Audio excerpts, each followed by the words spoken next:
Welcome back to my channel. So we're going to cover 5 questions that will help you decide whether you want to cut your hair short or not.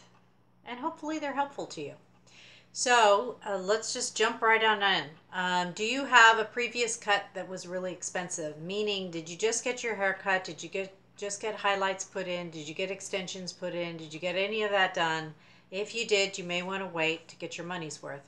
You want to wait till that grows out first before you go into a short haircut. With that said, we'll go to question number 2. So the second question you want to ask yourself if you're deciding should I or should I not cut my hair short is, do you have an active lifestyle? If you have an active lifestyle, you're you're taking around the grandkids, or you're taking around your kids, or you're going to soccer practice, or you're taking a jog, or you're cleaning your house, or you're doing all these things. If you're very active, it's probably easier to have a hairstyle at which you can put back in a ponytail, because then you can just pony it and go, or bun it and go.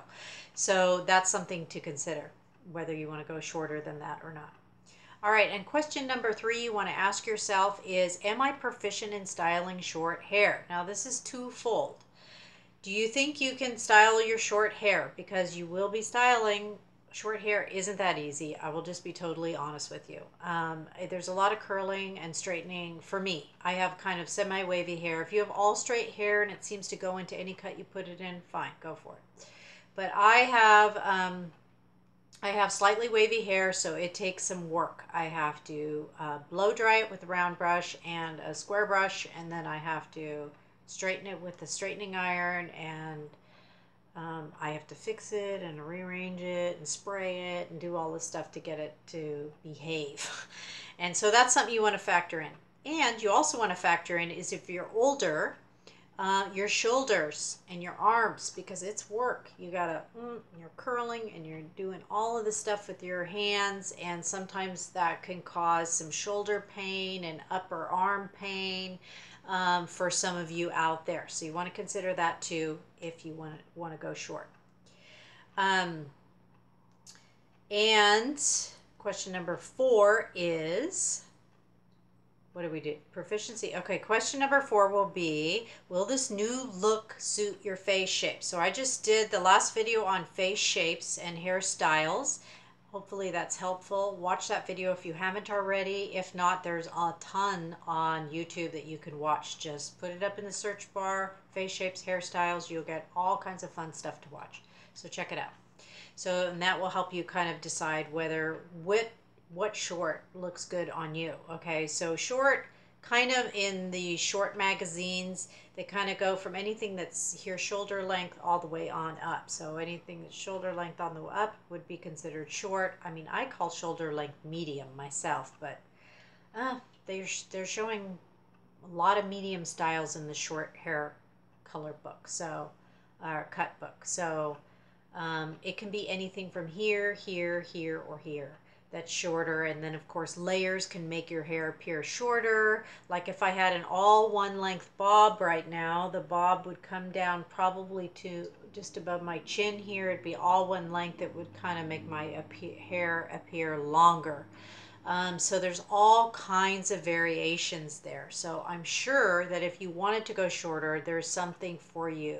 And even if you just decide, let's take off a couple inches, let's change the part, let's move the bangs over, let's start tucking it behind the ear, let's find some pretty little thing to put in our hair or to hold it back or what have you. Sometimes those changes can satisfy you enough that you feel like you don't have to go and really cut your hair off and go for a short haircut. So with that said, we'll go to the next question. The last one is 5. Is this an impulse cut? So if you're having a difficult time in your life, you're going through a divorce, or you're handling family, or you're handling health problems or something, may not be the best time to make a decision to cut your hair. You might want to wait, and also consider all of the questions that we just went over to see if it's something you want to do. Because if it's an impulse, generally it's probably not a good idea, because you like get in your car, floor it to the hairdressers, show her a picture and go, okay, just do it, and then you're like, the next day, or you're crying or whatever. So you don't want to do that. So give yourself time to figure out if it's something you really want to do. And if you're not certain, I say wait. Wait, give it a couple days, give it a week, give it a couple months, whatever, until you're certain, until you can drive in with confidence and go, I think I'm ready for a new style. And you've done your research enough to know kind of what you want.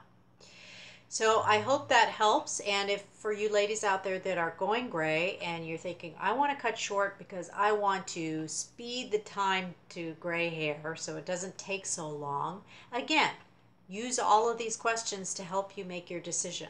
Find somebody who looks like you. Say, do they look good with this hair? They kind of have my face shape. They kind of have my features. They kind of have my body style. Kind of look around, get an objective viewpoint on what could possibly look good on you. And I hope all those tools will help you to decide whether to go short or not. So that's all for today. I will put the 5 questions down in the description box below. Click subscribe and we'll catch you next time. Thank you so much for watching. Bye.